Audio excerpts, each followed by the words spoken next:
Gulf പര്യടനത്തിന്റെ ഭാഗമായാണ് കേരള മുഖ്യമന്ത്രി പിണറായി വിജയൻ കുവൈറ്റിലെത്തിയത്. ഇന്ന് പുലർച്ചെ കുവൈറ്റ് അന്താരാഷ്ട്ര വിമാനത്താവളത്തിലെത്തിയ മുഖ്യമന്ത്രിയെ ഇന്ത്യൻ എംബസി, ലോ കേരള സഭ, മലയാളം മിഷൻ പ്രതിനിധികൾ ചേർന്ന് സ്വീകരിച്ചു.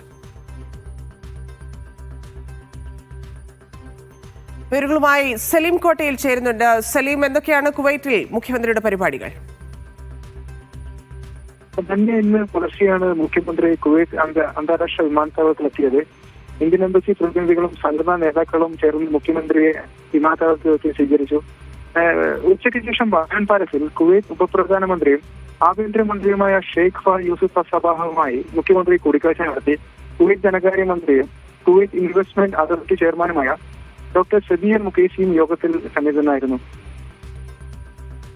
പ്രവാസി സംഘടനാ നേതാക്കളും പൗരപ്രമുഖരുമായും നിരവധി വ്യാപാരികളുമായും മുഖ്യമന്ത്രി വൈകിട്ട് കൂടിക്കാഴ്ച നടത്തി.